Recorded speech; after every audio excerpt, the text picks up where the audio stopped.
They found the children inside an old barn that had been sealed for 4 decades. There were 17 of them, between 4 and 19 years old. None of the kids spoke or cried. When social workers tried to take them apart, the group made a sound that no one could explain, something no child should be able to produce.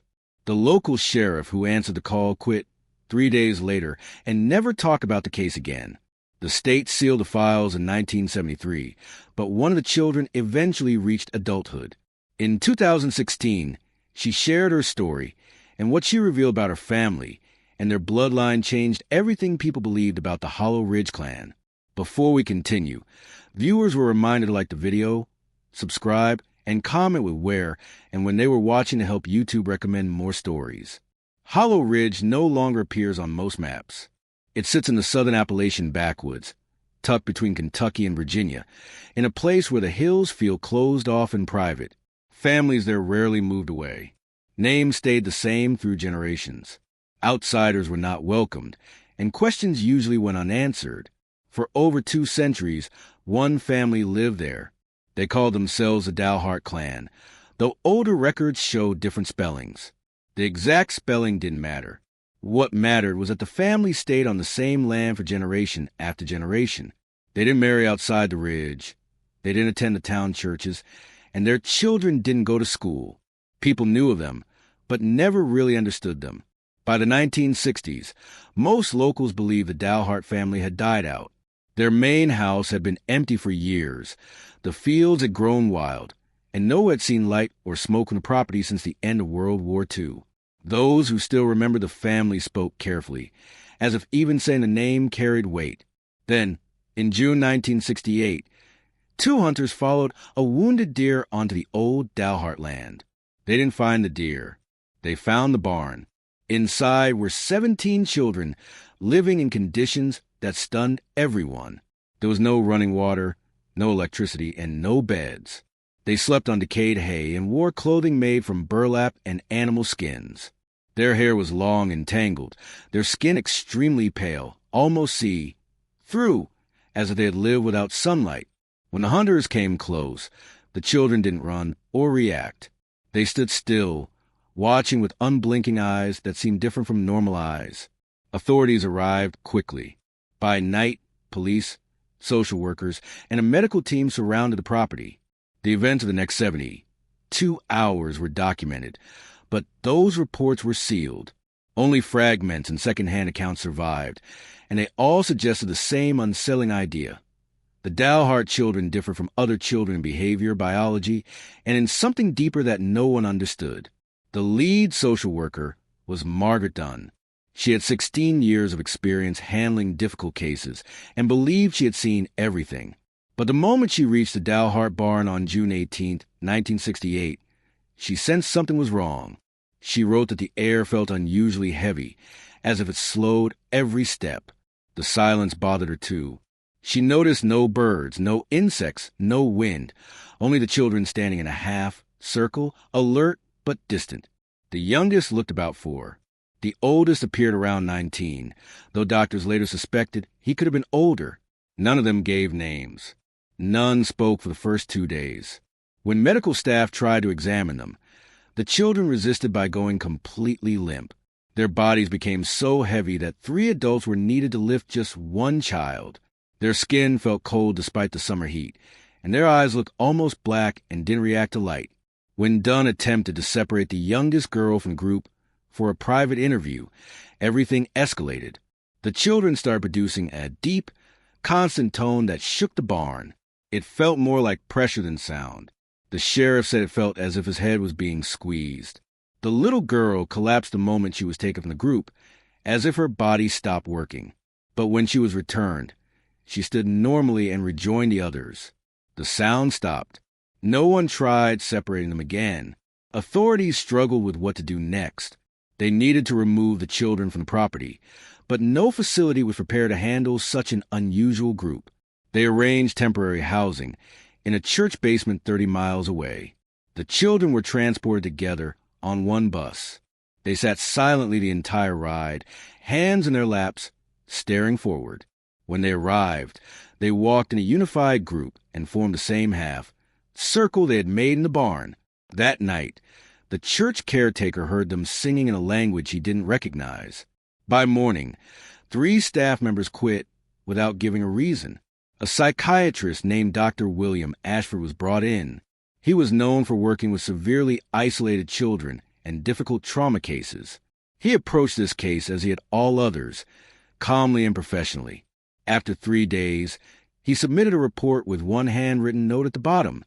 These children were not showing signs of trauma. They were something different. He would not explain what he meant. 2 weeks later, he closed his practice and moved out of state. He never treated children again. Years later, a courthouse clerk leaked pieces of Ashford's notes. They showed that the children acted in perfect sync. They moved, turned, and even breathed at the same time without talking. When one child saw an image during a private session, the others later drew the exact same image without being shown. When asked their names, they all answered in unison, saying only, "We are Dalhart." If asked about their parents, they smiled in a strange, practiced way and stayed silent. A medical exam revealed something even more unusual. A nurse named Patricia Hollis drew blood from one of the older boys and noticed it looked darker than normal and thickened within seconds. The boy didn't react to the needle at all, but the moment the blood left his body, every child in the building turned toward him. They all stood at the same time and slowly moved in his direction without making a sound. Staff locked the doors, and the children stood outside them for 6 hours with their hands pressed flat against the wood. When the doors opened again, the children calmly returned to their circle. The blood sample sent to Richmond disappeared in transit, and no new sample was collected. By late July, the state decided to separate the children and place them in different facilities across Kentucky and Virginia. Officials believed that breaking their bond might give them a chance at normal lives. Margaret Dunn disagreed, but the state moved forward. On August 2nd, the children were taken away in different vehicles. That night, every facility reported the same behavior. The children stopped eating and moving, sat silently in their rooms, and hummed the same low tone.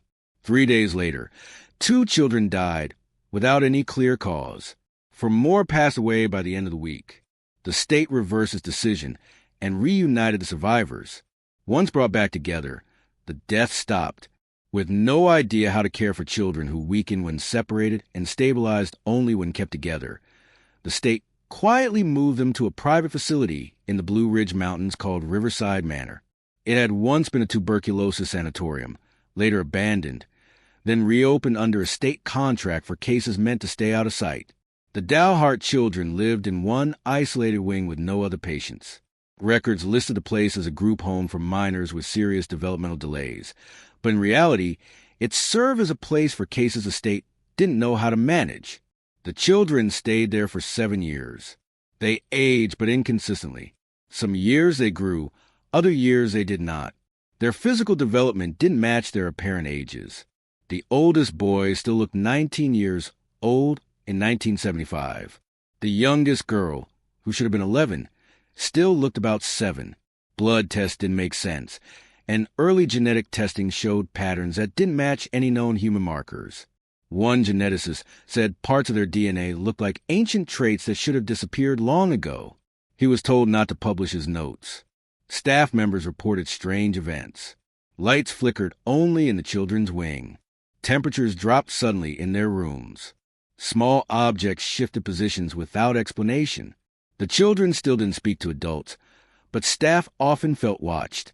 One caretaker woke up to find all 11 children standing silently around her bed. She quit the next day. Another heard voices in the hallway that sounded like English played backward, though the children were asleep at the time. In 1973, the state permanently sealed the records. The official explanation was to protect the privacy of minors. An internal memo later revealed the real concern was public reaction and possible legal issues if the truth came out. By then, everyone involved understood that the children were not simply isolated or developmentally delayed. They were something different, something that had lived within those mountains for generations. Then, in 1975, the children changed. They began speaking to one another in soft whispers using the same backward sounding language. Staff tried recording it, but the audio came out warped every time. They also noticed the children were starting to act less like a single unit. One boy spent hours staring out a window. One girl filled pages with strange symbols that resembled letters but didn't match any known writing system. Another child refused packaged food and ate only vegetables grown in soil. It seemed they were becoming individuals, or something within them was starting to loosen for the first time. The staff at Riverside Manor did not know if the children's changes were improvement or something more troubling. Dr. Ashford had warned them years earlier that forced separation could be deadly, but this time the shift was happening on its own. The question no one wanted to voice was simple. If they were beginning to act as individuals by choice, then what had they actually been before? In March 1976, one of the older girls, estimated to be around 23, though she still looked about 16, approached a nurse and asked for her own name. Not the nurse's name, but her own. It was the first time any of the children had shown interest in a personal identity. The nurse checked the intake files, but found nothing. The children had been labeled only by a number from Subject 1 through Subject 11. The girl stood silently for a long moment, then walked away. That night, she spoke English for the first time. She said, "We are forgetting." When the nurse asked what she meant, the girl replied, "We are forgetting how to be Dalhart." By 1978, the children were declining mentally. Their bodies were stable, but their minds were slipping. The staff reported confusion, lost memories, and something they called identity collapse. Children forgot who they were. One boy spent an entire day convinced he was one of the girls. Another said she had died years earlier, and that the person standing in her place was a different child altogether. They stopped recognizing each other. Their once perfect unity dissolved into disorganization. Two of the children turned on each other, as if fighting something inside themselves. They were sedated and placed in separate rooms, but both died within 2 days. Their hearts had been healthy.